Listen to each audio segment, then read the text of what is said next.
I just bought this crashed Nissan 350Z for £1,500, and now I'm about to show you why nobody else wanted it. So here's the rear end. This is where the bulk of the damage is. It's definitely had a big knock on this rear side.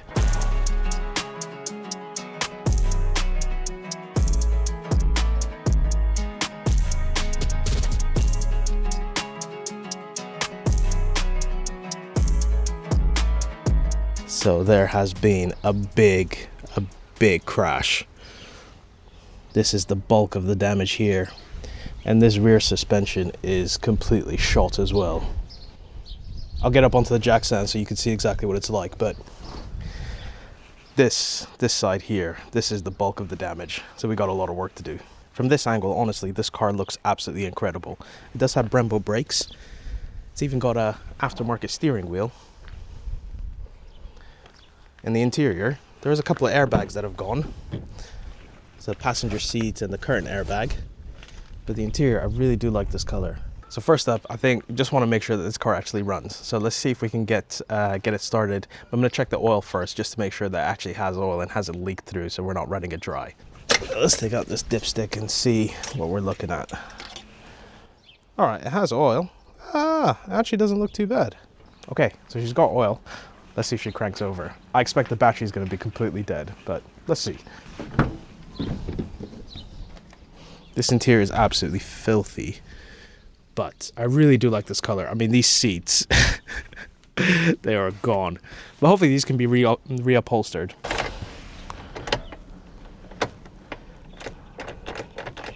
Nah, nothing.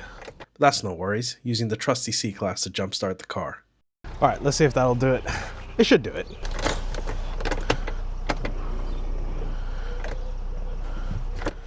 Oh, do you need to put your foot on the clutch? Oh.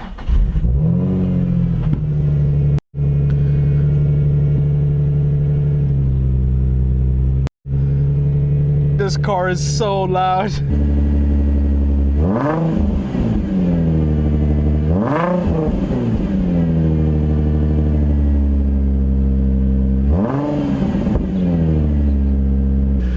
This car sounds incredible. Oh, this sounds really good. It's loud, but that aftermarket exhaust, it really works. It sounds very good. And it's only a V6 as well, but I'm really impressed. This is really good. All right, let me not annoy my neighbors too much. At least it runs. At least it runs. That's good. Okay, that's a positive. That's a good win for today. Now's the big task of obviously trying to fix this car, but at least it runs, and I'm so happy. I've always wanted one of these cars. I mean, probably in better state than this, but right, let's get to work.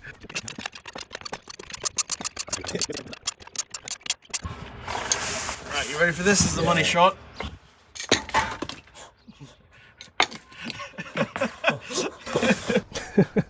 So this is what 1,500 pounds gets you. I mean, look at that wheel. That is not meant to be like that. That suspension is cooked. Right, let's have a look inside.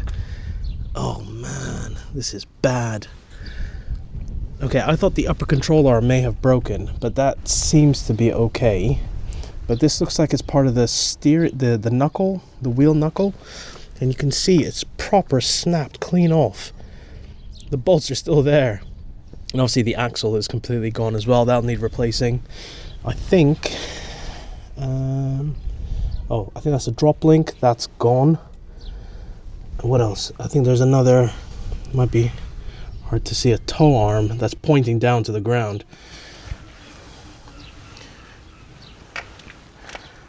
That one's completely finished too. I didn't think it was going to be that bad, but it's not the end of the world. I think this is all repairable things.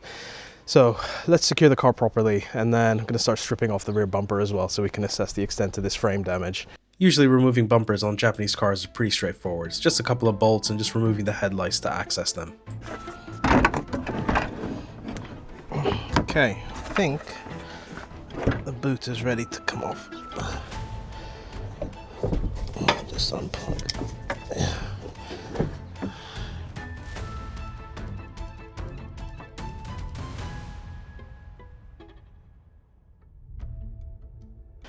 Oh man, that is proper dented. Damn. This exhaust is proper pushed in. So the rear crash bar, that boot floor. I was not expecting it to be this bad. I was not expecting it to be this bad. To be honest, most of this was all covered.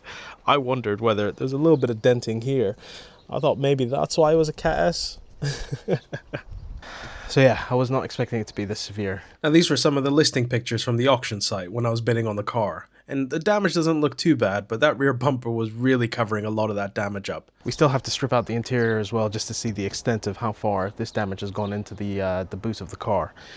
I've never attempted a job this big before, but I'm not going to back down. I'm not going to give up.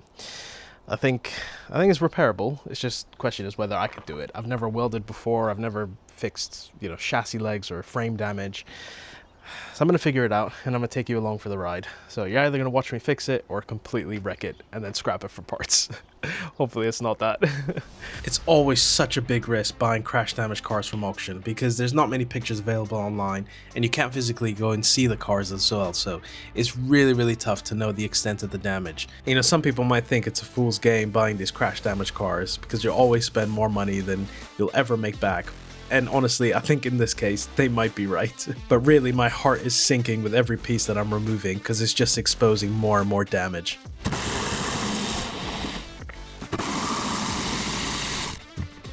Now that most of the boot's exposed, let's take a closer look. There is a girt hole right there. That's going down into the ground. And this boot floor is all crumpled up. I was hoping that wouldn't need changing, but the seams come all the way along here. It looks like there's spot welds and then kind of like CMC sealer all around. I think this will definitely probably need replacing. I mean, that's really crumpled. That looks like a piece of pastry. It's all just folded like a croissant. And then coming around this side, on this side, I haven't really seen any damage. I think this is the amplifier from Bose. If I push that aside, I'm just looking along the seams. The seams look okay, but there is a crease. You see on the boot floor. This is part of the boot floor. And then I think this panel comes just before. I think this is a separate panel to this one here. So I think this is the same one as this one on this side that needs replacing. I think this is like the glove compartment for the car. Oh, look at these brakes. These Brembo. These actually look... Are these new? Because there's a lot of life on them. They're very rusty. Yeah, I think these are new. I think I've got some brake pads. Is there a fourth one? Oh, yeah. Excellent. All right, 4 brake pads. Keeping that. What have we got in here? Oh, are these like old tax discs? Oh yeah, I think we should keep these. 2006. £90 of tax. £90 for road tax in 2006 for this car. Guess how much it is now?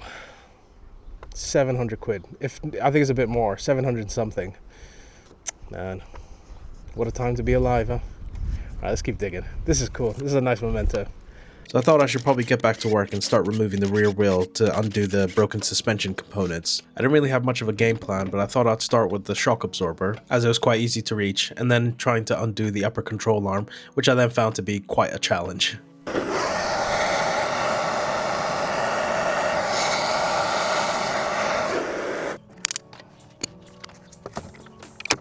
So, managed to finally get the bolt out. Did snap it, but that's okay because the nut came off on the other side. So managed to get this bolt out so we can finally take this upper control arm out. I have a feeling that this whole project is going to be like this. 20-year-old car, known to rust. Everything is seized, corroded. Everything's going to fight me. But that's good. Some progress has been made.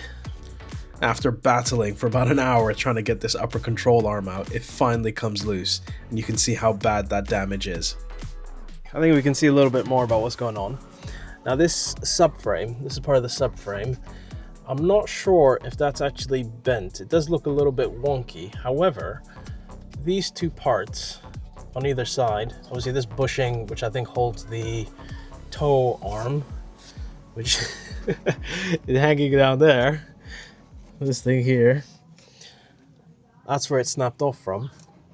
So if you look at the subframe, it does look like it's pointing, going down this way, but then it goes straight down. So I'm going to compare it to the other side to see if it's the same. Because if it matches on the other side, then I don't think we need to replace the subframe, at least yet, unless we find any other damage.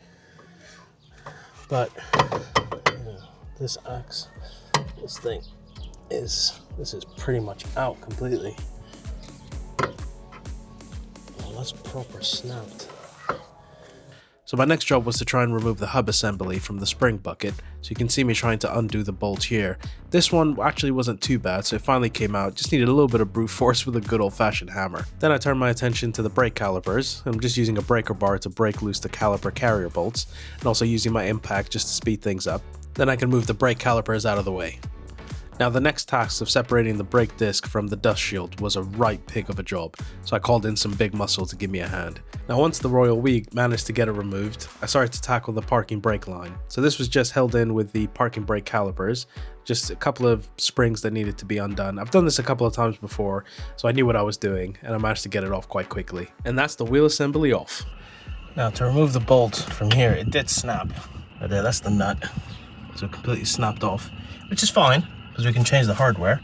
But to pull the bolt out, I've had to drop the sway bar, and then this is a sway bar, or what do you call it, anti-roll bar.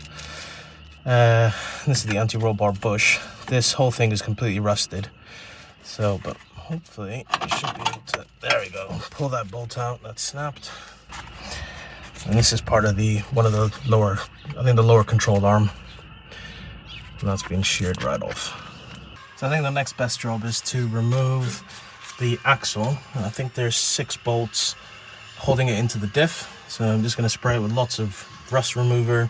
Might have to use some heat, a good old wire brush, and take off those 6 bolts so we can get this axle out. And I think that's pretty much most of the damaged parts in this suspension corner.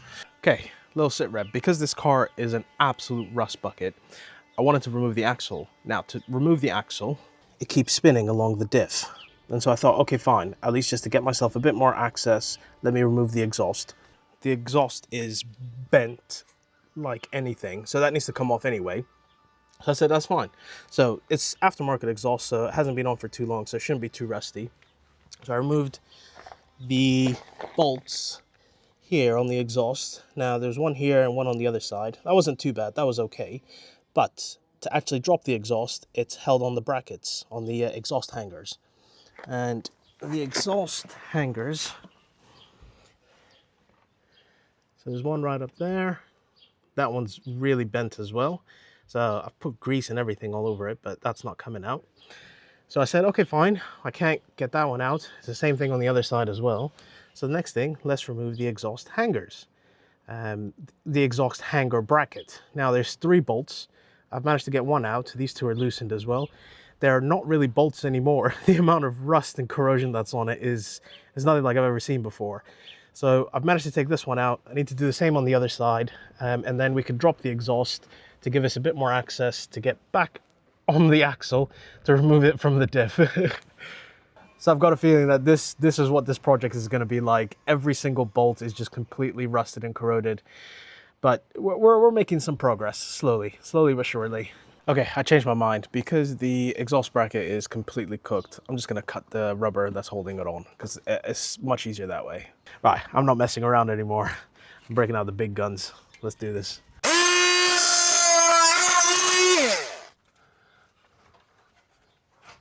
Oh, that looks like it's worked. It's moving. Hopefully, this is the last bolt for the exhaust.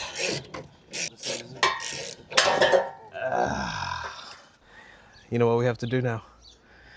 We have to turn the car on. Hear what it sounds like.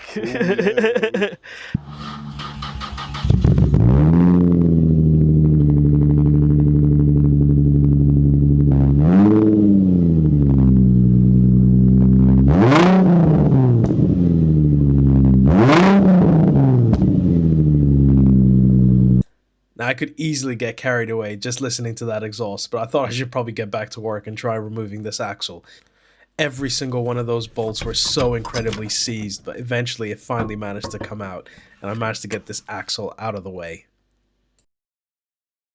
After about a full day's work, managed to get the axle out. Those 6 bolts were incredibly rusted, so heat, you know, the penetrating oil, I tackled it with everything, but managed to get it off. So let me show you what we're looking at. So that's where the axle came off from there. I'm going to leave the bucket and spring. I will be upgrading to coilovers in the future, but at least for now, I just want to get the car in a drivable condition. Then, so you got our brake pads and discs. No, brake sort of setup, the caliper, what does it call it? Not the calipers. Are those calipers? I don't know. This little Brembo brake thing, that's there. Then anti-roll bar, that's very rusty. That will need replacing as well. I have noticed in the sill, there's a big hole. So that's just flaking apart. So that's going to need some repairs too. It's incredibly rusty, but I think we managed to get a lot of the broken suspension bits out. Next up, I'm going to tackle the crash bar at the back and then remove some of the rusted, damaged brackets that are sort of under where the boot would be. So I'm going to take the crash bar off first because that'll just improve access to everything else. So, oh, jeez, that's a big ass bee. All right, don't panic. Right, let's get the crash bar off.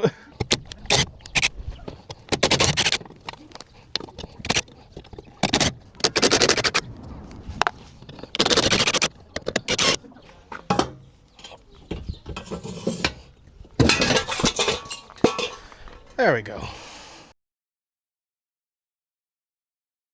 I've noticed when I was under the car, there's a bit of frame damage just there.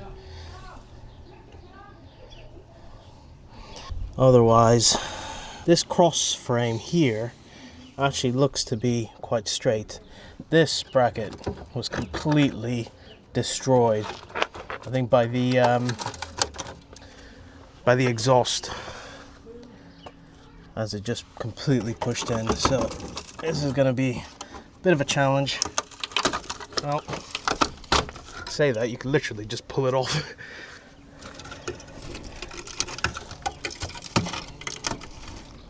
I think I'm wearing gloves because I do not want tetanus. Now I just wanted to show you every single component from the rear suspension and the exhaust that I had to take off. And I gotta tell you, not a single one of these things was straightforward.